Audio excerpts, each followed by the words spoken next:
Auspicia este programa Soluciones Tecnológicas de la Información Sociedad Anónima, empresa argentina que desarrolla y comercializa la plataforma Engage Business Solution, una solución que permite alinear todos los procesos de negocio de su organización, desde la venta, la fidelización hasta la cobranza. Más de 25 años de experiencia en el mercado con un equipo profesional calificado a disposición de sus clientes. Más información www.engage-mediosc.com.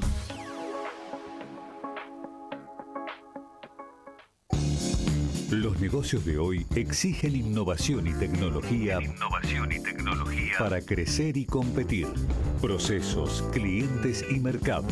Aquí, las soluciones transformadoras que potencian la gestión empresarial. En Perfil AM 1190 ya comienza Tecnología y Negocios. Sean todos muy bienvenidos a Tecnología y Negocios, el programa donde conecta la innovación con la estrategia. Durante una hora aproximadamente vamos a tener invitados en piso, entrevistas. Estamos al aire por AM 1190 Radio Perfil y los jueves por streaming de Engage Business Solution. Muy buena jornada para todos los oyentes, especialmente también para Aníbal Caropreso, quien me acompaña.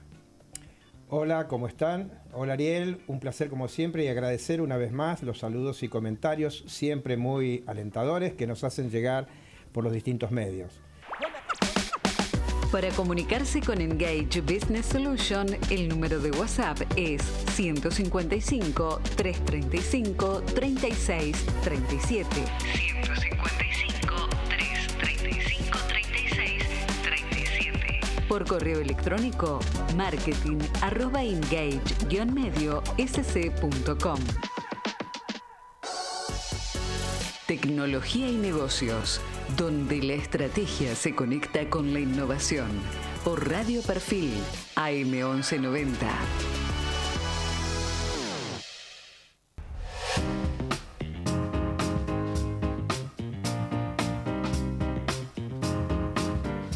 Bien, continuamos en la segunda emisión de Tecnología y Negocios por AM 1190 Radio Perfil y por el canal de YouTube Engage Business Solution. Ahí es donde nos pueden ver vía streaming los jueves a las 20 horas. Hoy en Tecnología y Negocio nos acompaña un referente del ecosistema tecnológico argentino. Vamos a estar con un invitado de lujos esta jornada. Su nombre es Marcelo Dichena, es presidente del Polo IT Buenos Aires y fundador de Mastersoft, un reconocido emprendedor especializado en software de gestión para pymes y para el sector de salud. Recordemos a los usuarios, oyentes y televidentes vía el canal de streaming de YouTube que el Polo Tecnológico impulsa espacios de colaboración, innovación y crecimiento para las empresas tecnológicas de la Ciudad Autónoma de Buenos Aires. El Polo IT comenzó sus actividades en 2003 promoviendo el desarrollo de la industria informática a través de distintas iniciativas. Hoy con nosotros, para hablar de los desafíos y oportunidades del sector y del ecosistema del software, tenemos a Marcelo. Bienvenido, Marcelo. Muchas gracias. Bueno, desde tu experiencia como presidente del Polo IT, ¿cuáles dirías hoy que son los principales desafíos de las pymes en la Ciudad Autónoma de Buenos Aires y en Argentina también? Bien, el sector pyme tecnológico viene creciendo sostenidamente. Está conformado principalmente por pymes, o sea, para que ustedes tengan idea, en la ciudad de Buenos Aires hay un poquito más de 3.500 empresas de tecnología que están vinculadas al sector de software fundamentalmente, y esas 3.500 empresas emplean alrededor de 103.000 personas. Esto con números de fines del 2024. El sector representa alrededor del 6% del empleo en la ciudad y la realidad es que el mayor desafío actualmente es sostener el crecimiento que veníamos trayendo durante años, ¿no? O sea, si vemos el vaso lleno, el sector TIC sigue creciendo. Este primer semestre del 2025 el empleo va a estar en un crecimiento por arriba del 1%, Es decir, sigue teniendo niveles de crecimiento, pero si lo comparamos con 2021, 2022, que crecíamos al 15%, empieza a ser un número que empieza a preocupar. Y en general las pymes, además de tener que estar preocupándose por el crecimiento de su facturación y el cuidado y la optimización de sus costos, también lidia, como todas las empresas pymes en Argentina, con otros factores que son a veces más macroeconómicos, los problemas en las tasas de financiamiento. Es decir, hay un montón de desafíos que tal vez no estaban tan marcados años anteriores, donde el principal desafío era la creación de talento. Realmente este año no está tanto la preocupación sobre la creación del talento, sino sobre el crecimiento de la venta, sobre el ajuste de costos. O sea, las pymes recibimos presiones de todo el sistema, digamos, que nos contrata a ser más eficientes, ¿no? Hay toda una necesidad de optimización de costos que implican un desafío, ¿no? Y hacia ahí es donde vamos. Hola Marcelo, un gusto tenerte aquí. Igualmente. Realmente en nuestro programa Tecnología y Negocios, pudiendo compartir ambas experiencias, ¿no? La de emprendedor de una empresa de software, siendo CEO de Mastersoft, y como presidente del Polo IT, el cual nuclea las empresas del sector, como muy bien expresó Ariel. Y muy buenos esos indicadores que nos acabas de comentar, pero también yendo al tema concretamente, el Polo IT lleva más de 20 años impulsando el crecimiento del sector. ¿Qué hitos y o logros considerás más relevantes que se llevaron a cabo en este recorrido? Bien, a ver, el Polo IT básicamente busca vincular empresa, gobierno y academia, ¿sí? Las empresas de base tecnológica tienen una fuerte componente de conocimiento científico, conocimiento tecnológico, y básicamente requieren de la academia para la formación de talento, del gobierno para la generación de políticas y de las empresas para el crecimiento económico que pueda derramar en la sociedad, digamos, ¿no? Claro. El Polo, digamos, todo esto lo viene haciendo muy bien, ha hecho que el ecosistema de empresas de tecnología crezca colaborativamente, que exista vinculaciones entre compañías, que, por ejemplo, una compañía argentina que participa del Polo y, por ejemplo, hace su primera exportación a un mercado, no sé, a Colombia. Exacto. Consulta y enseguida hay otros colegas diciéndole, mira, en Colombia están estas condiciones impositivas, están estas situaciones del acceso al mercado, cómo están las tarifas, cómo está la competitividad nuestra. Eso es muy difícil encontrar si no es con colegas. Exacto, ¿sí? Se produce esa colaboración mutua. Exactamente, y esa colaboración hace crecer el ecosistema y es como un círculo virtuoso, ¿no? Claro. Y como hitos así fuertes, creo que como sector siempre tenemos que celebrar que hemos podido mantener unas políticas de promoción estables a lo largo de todos los gobiernos que nos atravesaron estos 20 años. Tuvimos, cuando el Polo nació, todavía no estaba activa la ley de promoción de software. Exacto. Al poquito tiempo se activó, después se transformó en una ley de economía de conocimiento y los resultados están en los números. Si uno mira cómo crecieron las exportaciones, cómo creció el empleo, cómo generó un motor de crecimiento para el empleo del sector y la calidad de vida de la gente que trabaja en este segmento, claramente están ahí los logros. Exacto. Y después tenemos, bueno, algunas cositas con gobierno.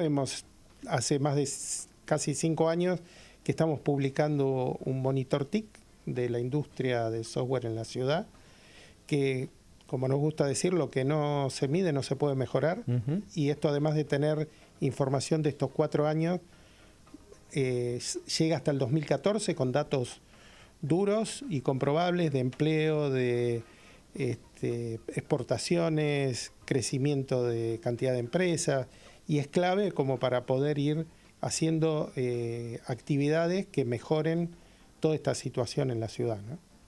Bien, qué interesante, Marcelo, lo del Monitor TIC, y ahí viene la segunda pregunta. En relación a este tema, ¿cómo veníamos en relación a años anteriores en cifras de empleo? ¿Y cómo viene este año y cómo ves tu perspectiva en esta relación, ¿no?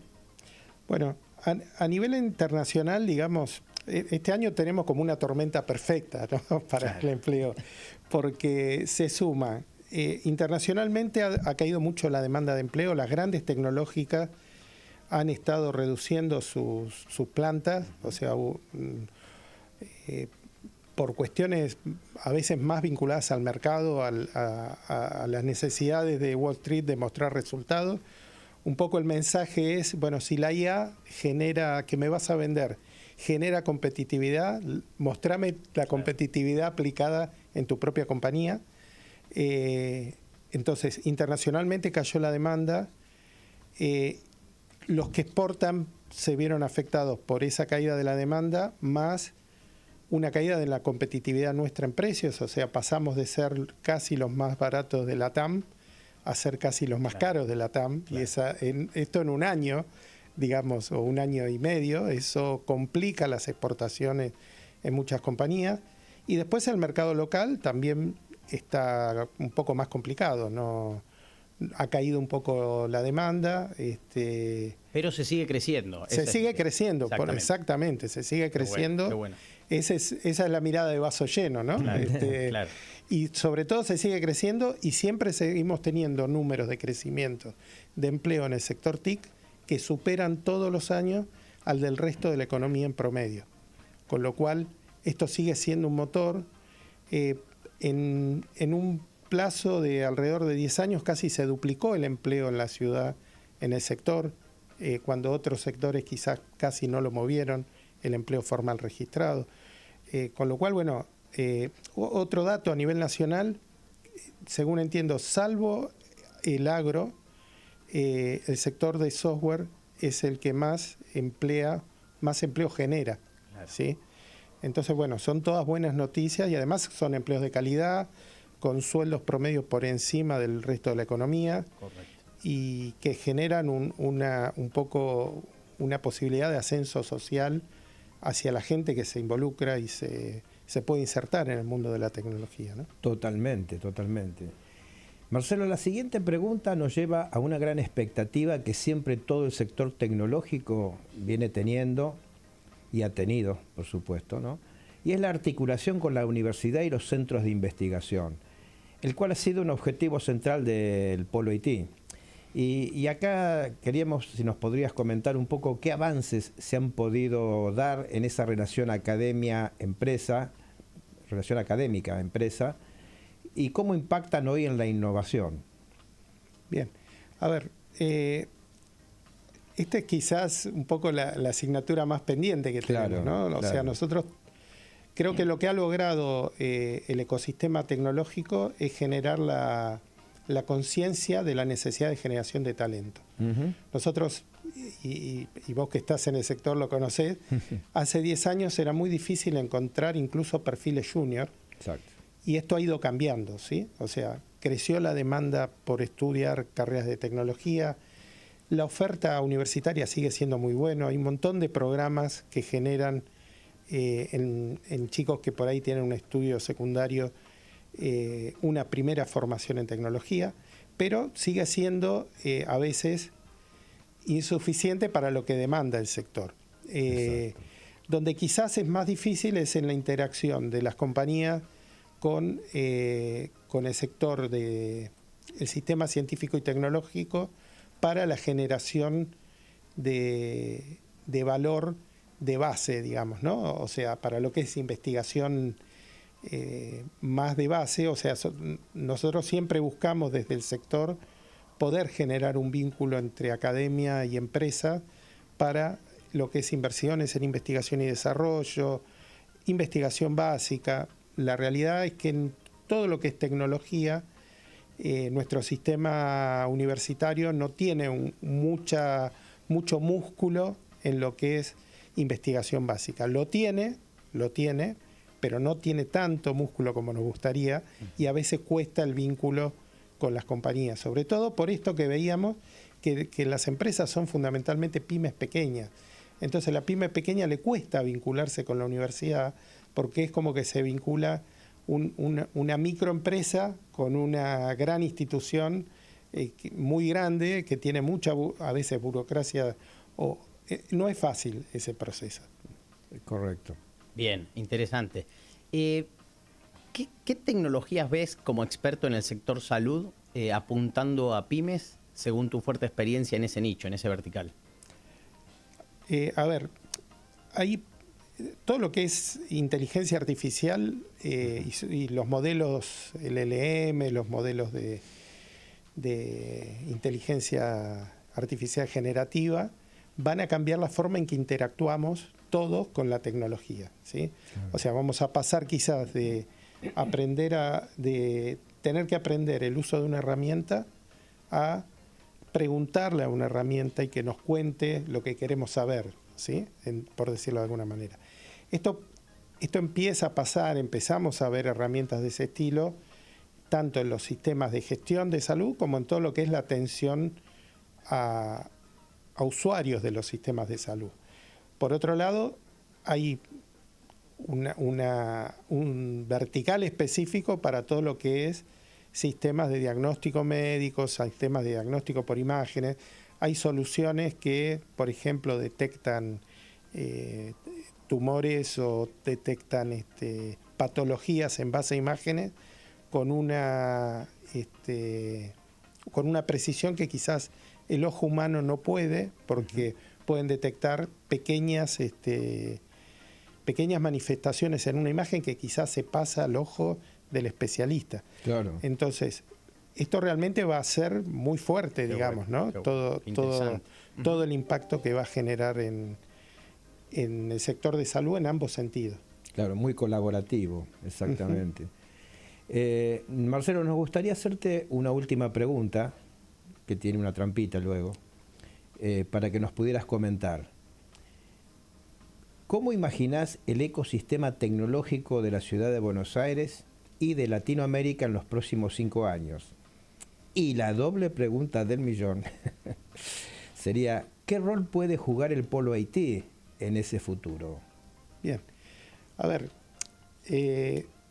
hoy hay un nivel de efervescencia en nuestro sector con respecto al uso de la IA que yo no lo veía desde la aparición de Internet, ¿no? Sí. Cuando lo que tenemos un poquito más de años, la primera vez que usamos un navegador, nos explotó un poco la cabeza, ¿no? Es decir, esto va a cambiar el mundo. Exacto. Creo que es lo mismo lo que pasó cuando empezamos a interactuar con los modelos de IA generativa. Y la diferencia, creo yo, esta vez es que está llegando muy rápido, sobre todo a las pymes, ¿sí?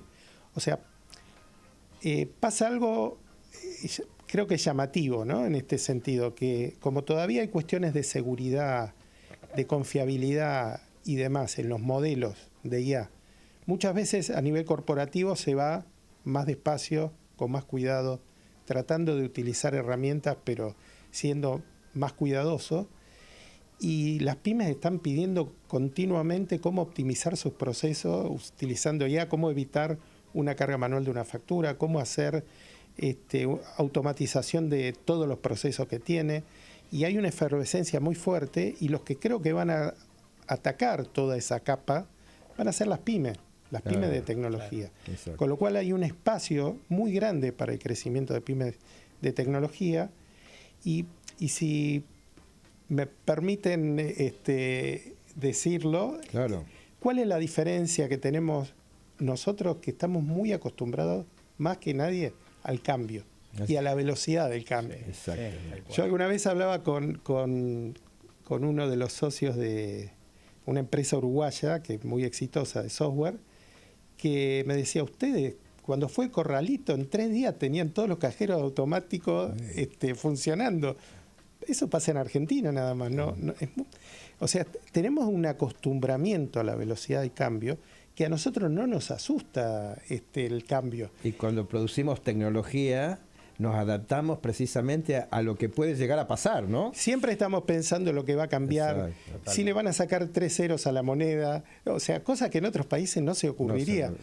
¿Cómo van a cambiar la liquidación de impuestos de un día para el otro? ¿Cómo van a cambiar el impuesto a las ganancias?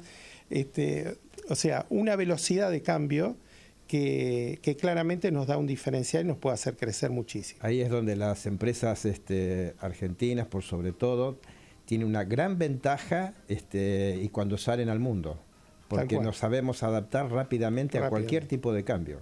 Tal cual, rápidamente. Así es, la resiliencia argentina. Qué interesante esta charla, me quedaría hablando, pero ya tenemos que ir al corte, nos anuncia. Pero seguramente vamos a tenerte más en más programas como este y te vamos a invitar para que estés aquí en Tecnología y Negocios y también empresas del Polo IT. Todos los referentes, noticias, estudios, el Monitor TIC y otros estudios que hacen serán bien recibidos y tienen su espacio aquí en el programa. Bueno. Ahora sí, muchas gracias. Gracias a vos. Quédate que seguimos con más Tecnología y Negocio por Radio Perfil. Acordate de bajar la app en su dispositivo y escuchanos en vivo. Ya volvemos. Para comunicarse con Engage Business Solution, el número de WhatsApp es 155 335 36 37. 155 335 36 37. Por correo electrónico, marketing@engage-medio-sc.com. Bueno, estamos con Oscar Schmidt, coach transformacional, ingeniero en sistema de la UTN, MBA del SEMA, coach ontológico del ICEBA, master coach, emprendedor, innovador y transformador digital exponencial, fundador de CXO Community, negocio CEO, y por ahí me equivoco con algunos nombres, Oscar, pero... Te compliqué, Aníbal, te compliqué. No es para nada, pero realmente tu currículum y experiencia es muy amplia, profunda, y te ha permitido transitar por distintos mundos paralelos, pero que de algún modo siempre se unen en algún punto. Me refiero que te iniciaste en la informática y con una amplia experiencia, la cual te llevó luego a otros mundos, como el del asesoramiento, como el del coach ontológico, pero por sobre todo y más allá del mundo tecnológico y a la vez tan matemático, de algún modo te interesaste, introdujiste, capacitaste y experimentaste para compartir y transmitir experiencias y valores con un foco en el ser humano y ayudar a otros a encontrar su propósito, que permiten provocar cambios positivos, como bien decís en muchas de tus charlas, cambios extraordinarios que trascienden mi existencia, que no es poco. Donde aquí en lo personal me lleva al mundo del existencialismo de Viktor Frankl, creador de la tercera corriente del psicoanálisis de la logoterapia. Pero más allá de todo esto, has escrito varios libros sobre innovación, ciberseguridad, coaching de equipos, master coach y coaching de la vida, como el 100 días de calma, libro que he leído y que también me ha ayudado a inspirar, Oscar. Así que un lema que siempre has usado es inspirar a las personas del ser imposible al ser posible. Es por eso que, y volviendo a nuestro mundo de la tecnología y los negocios, mi pregunta inicial es, ¿cómo se compatibiliza hoy algo que ya está entre nosotros, como es la inteligencia artificial, el rol del ser humano, y donde por otra parte muchos otros piensan que con la inteligencia artificial van a poder desprenderse de la mano de obra humana y automatizar todo con ello, pensando que esto puede ser más económico, más rentable y muchas otras fantasías que quizá hoy todavía no son tales, ¿no? Tendencia que estamos abordando en nuestro programa y desde distintas expectativas. ¿Cuál es tu opinión, Oscar? Estuve escuchando el orador anterior, el entrevistado anterior, fantástico. A ver, mi primera gran preocupación, por ser coach ontológico, más allá que estuve estudiando también sociología y psicología, es no solamente alcanza la tecnología y los negocios, que es algo que ustedes vienen desarrollando hace mucho tiempo, sino la parte humana que hace posible lo imposible. Generalmente el desafío que tienen todos los líderes y empresarios es cómo llevar esos equipos de trabajo, cómo lograr que el cliente y los proveedores cohabiten esta cadena de valor, naturalmente. Y el desafío como líder no es solamente usar la mejor tecnología o de alguna manera conocer bastante el negocio. Llevar a ese equipo humano es el gran desafío del día a día. Por eso la parte que me tuve que centrar en la última etapa de mi vida, a la parte más sociológica, psicológica u ontológica, por decirlo de alguna manera. ¿Qué está pasando hoy? Y escuchando también a los entrevistados, el entrevistado anterior, es que el ser humano está perdiendo su sentido, digamos. El sentido, está usando automatizaciones y sin darse cuenta está dejando de pensar y usar las habilidades que son únicas del ser humano y que ahora lo voy a indicar. Y se está transformando en un robot más en la cadena de automatizaciones. Claro. Y al perder esa esencia, llega un momento que va a haber un momento de reflexión que va a decir, ¿y el sentido de aportar valor como ser humano cuál es? Porque hoy por hoy podemos usar ChatGPT, Gemini la IA generativa que fuera, y sobre todo hoy, si quieren les cuento los anuncios que hubo de OpenAI hace un par de horas, maravillosos. ¿Cuál es el sentido que yo aporto valor? Entonces, primer punto, el ser humano tiene que encontrar su propósito. ¿Para qué estamos en la Tierra? ¿Para ser felices? Puede ser.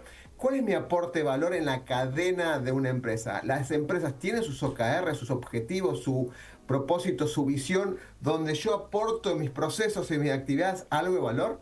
¿Cuáles son las cosas que no puede hacer una inteligencia artificial y no la hará en los próximos 10 años, creo yo, que es? Primer punto, no tiene intuición. La intuición se maneja con conocimiento y experiencia. Pero pará, Oscar, conocimiento, la IA tiene mucho más conocimiento que cualquier persona, que todos nosotros juntos y que todo el país juntos, sí lo tiene. Pero no la intuición. La intuición es mezclar conocimiento y experiencia. Y a veces no es lo mismo la intuición de un chico de 20 años que una intuición de una persona de 50 años, 60 años, naturalmente.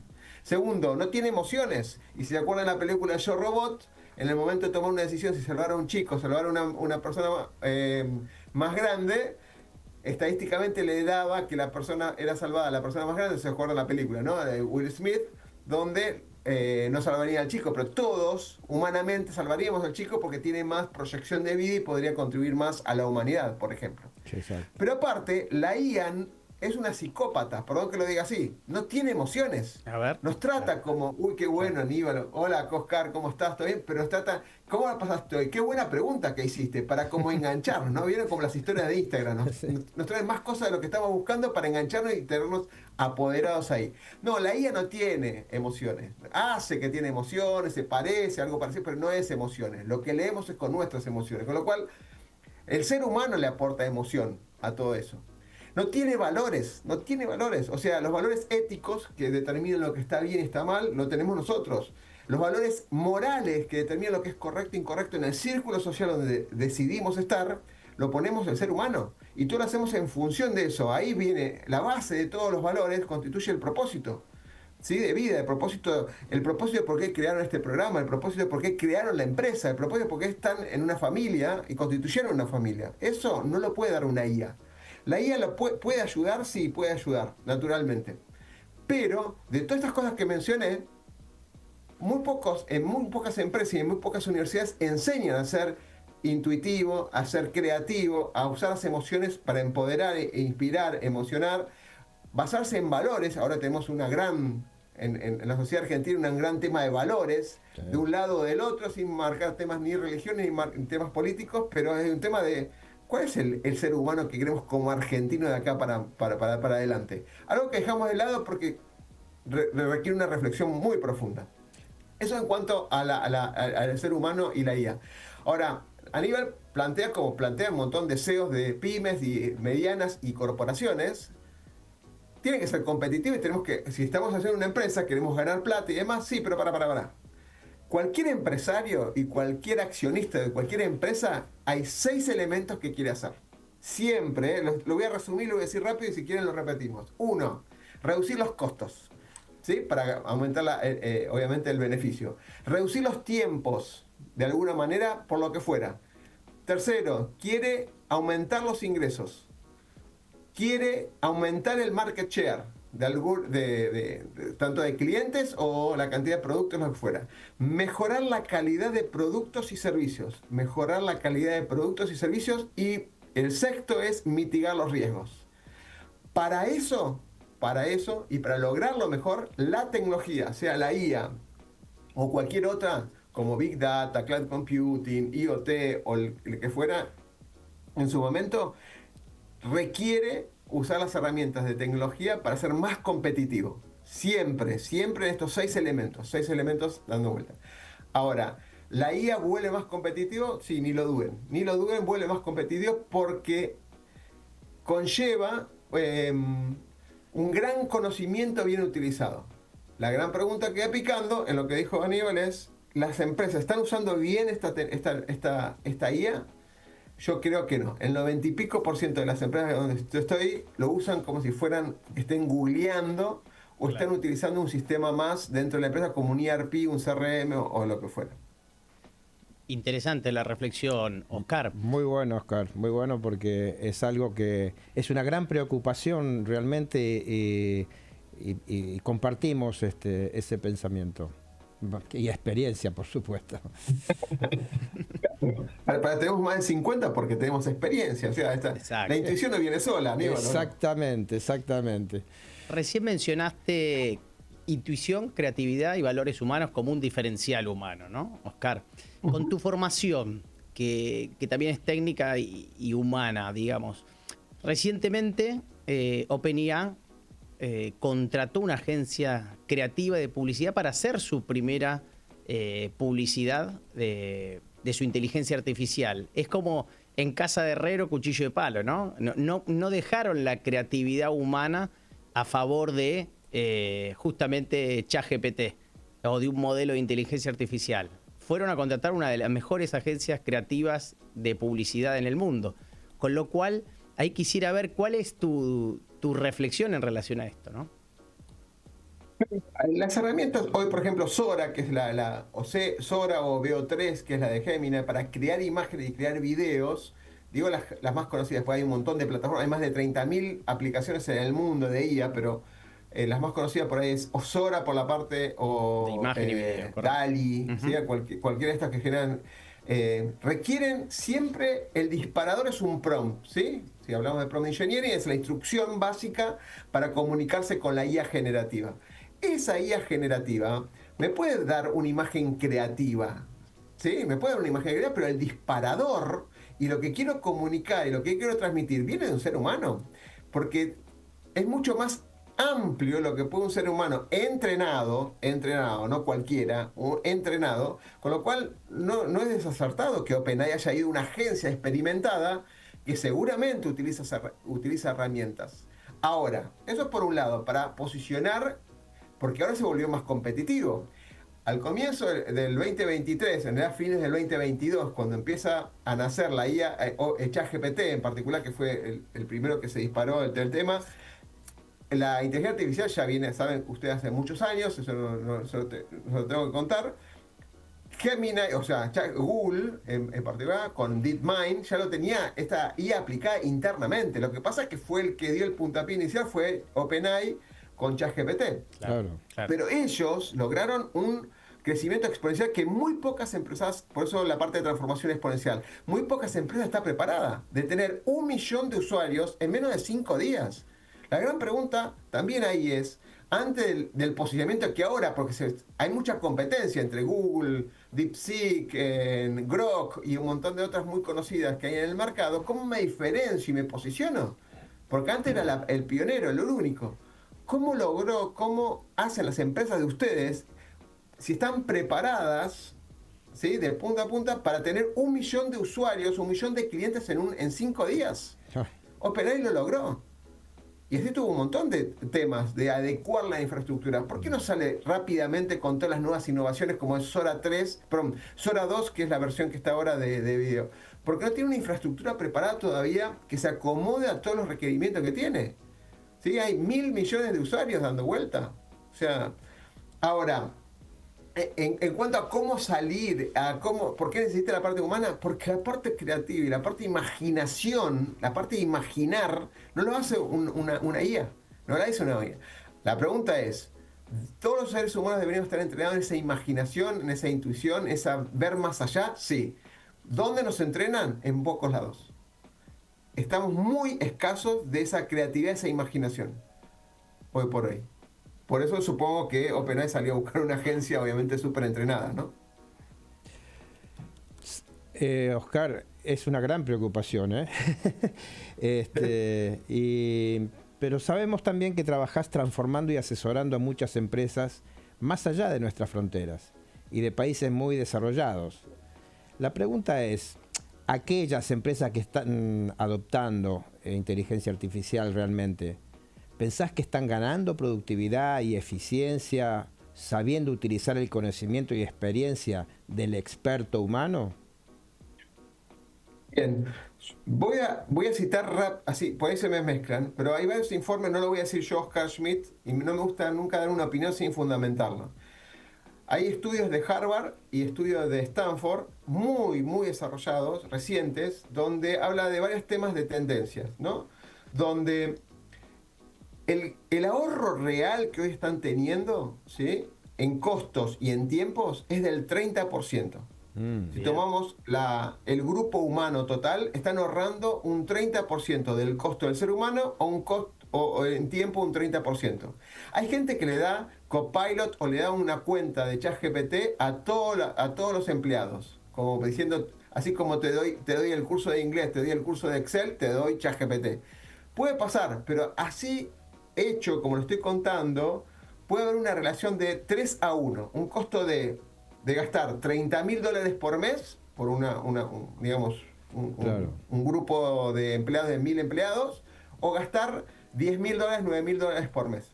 Eso es armado estratégicamente. Entonces, cuando le dan un usuario a cada uno, los empresarios, porque te doy inteligencia artificial, no sé, que están pensando algunos, tienen un costo tan grande que no lo pueden recuperar. Y en algunos casos pretenden, con esta relación de 30% de ahorro, o sea, de cada 4 echar a 1, o de cada 3 echar a 1, ¿sí? Porque es el pensamiento de reducción de los costos. Te estoy poniendo automatizaciones y demás. No estoy dando juicio de valor, estoy dando cosas que observo en diferentes países y no solamente en Argentina. El segundo tema es, la gente no sabe promptear, con lo cual, cuando usan la inteligencia artificial, buscan como, quiero hacer esto, dame alternativa, hablan como si estuvieran googleando. Y el arte de promptear, por más que es un lenguaje, no es otra cosa que hablar bien con un ser humano del otro lado. La gente no habla bien, no sabe cómo dirigir. Hay un montón de información ahí. Yo puedo hacer un brainstorming con Messi, con Einstein, con no sé, con el que fuera, y armarme el mejor equipo de brainstorming, pero tengo que organizarlo bien. Un buen prompt, hay optimizadores de prompt, un buen prompt lleva unas cuantas líneas. Sí. Y yo no estoy viendo, y eso que me junto con un montón de directores para entrenarlos a promptear, básicamente, no lo están haciendo bien. Con lo cual, si no dialogan bien y no se dirigen bien en el pedido ontológico, ¿sí?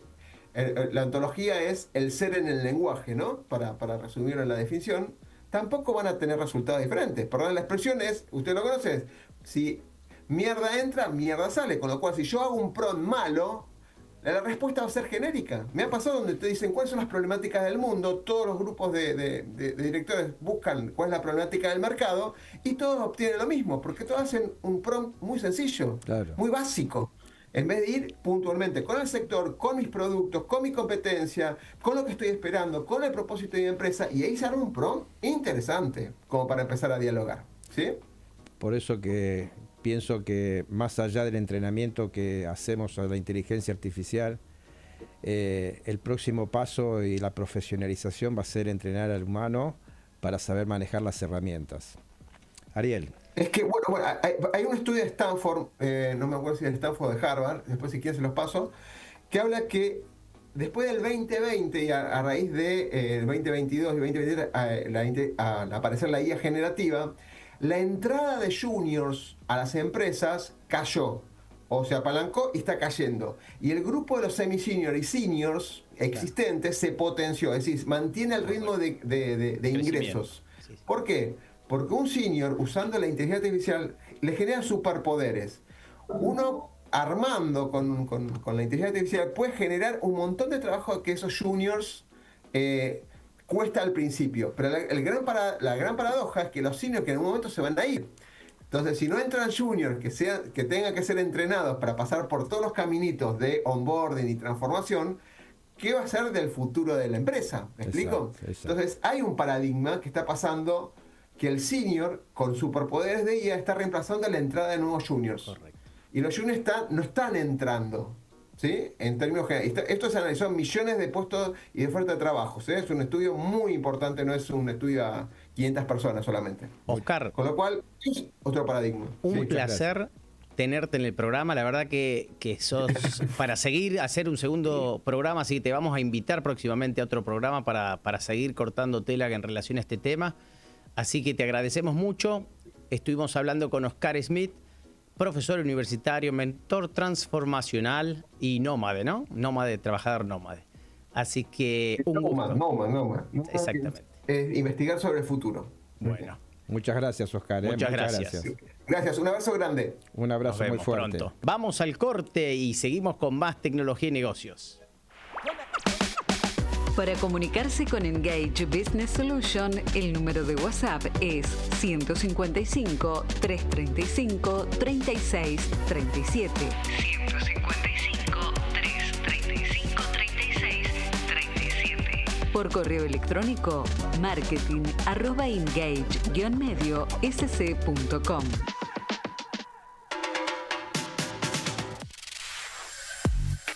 Radar de tendencias, perspectivas y desafíos empresariales.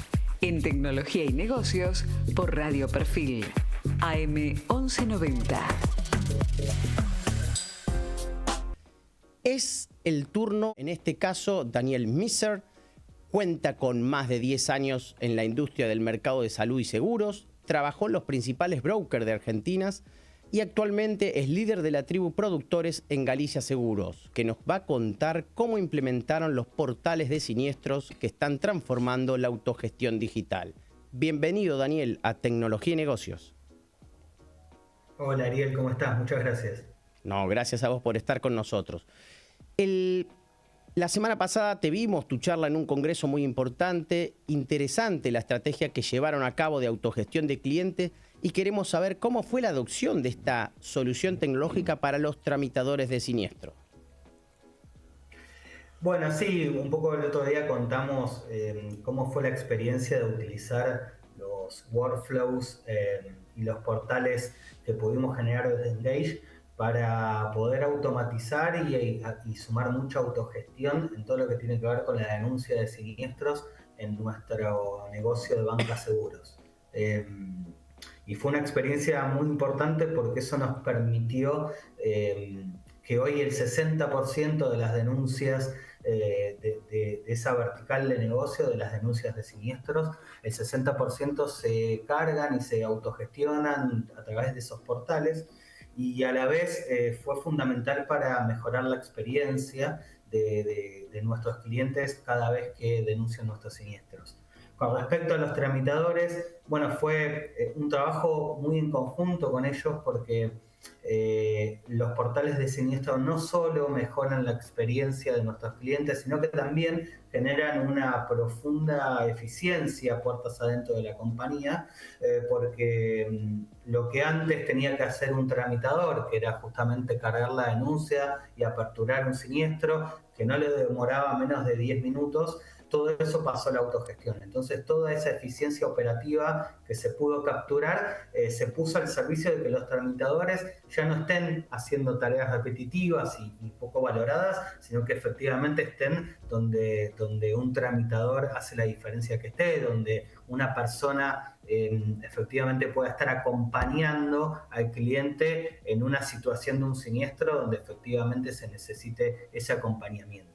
Por lo cual, la adopción de los tramitadores fue fundamental para también diseñar la experiencia de ese portal y que ellos pudieran transformar toda esa carga operativa en una propuesta de valor mucho más importante para los clientes, toda vez que efectivamente tenían que interactuar con un tramitador. Y ya no solamente para estar en una carga de una denuncia que efectivamente no tiene ningún valor agregado, ¿no?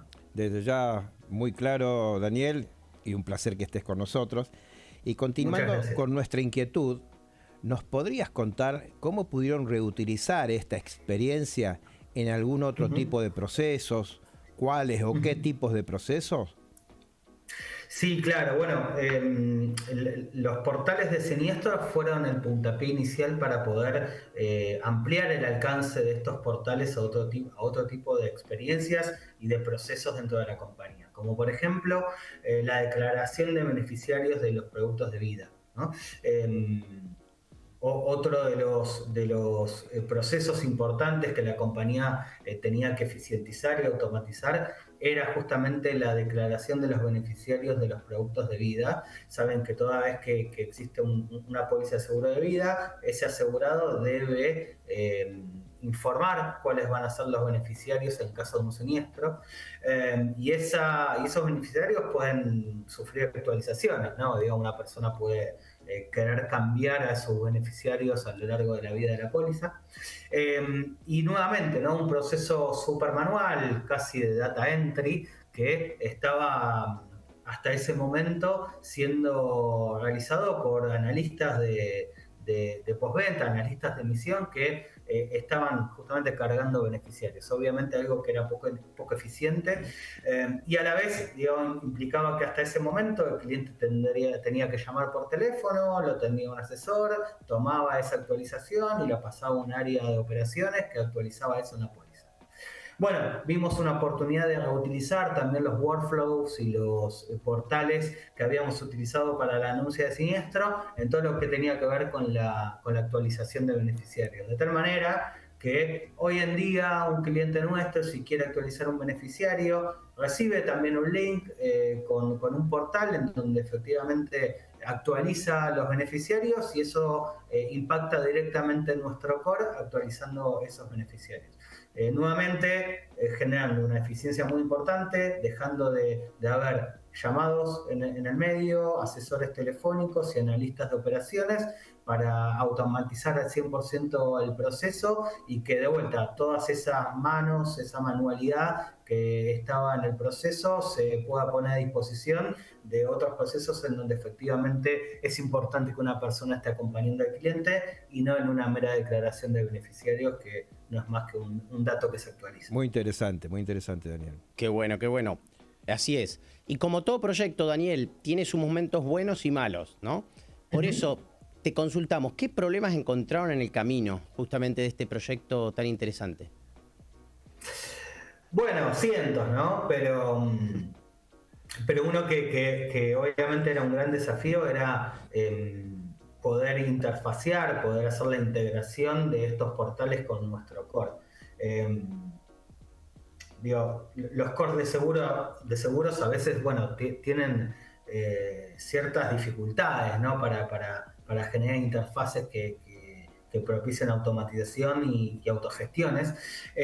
Y para esto, de vuelta, fue súper importante la herramienta de Engage y los portales porque es una herramienta que efectivamente se adaptaba muy bien a nuestra estrategia, se adaptaba muy bien a la integración con el core, y creo que la clave de pasar ese obstáculo fue el trabajo en conjunto entre nuestros squads ágiles y los squads del equipo de soluciones, ¿no? Que conocían muy bien los workflows y los portales o el potencial de los portales, y bueno, nuestro equipo interno, nuestro squad ágil, que conocía muy bien el core, ¿no? Entonces esa integración de los dos equipos creo que fue fundamental para superar un escollo que siempre es cada vez que queremos generar alguna interfaz entre el core y alguna herramienta externa. Claro.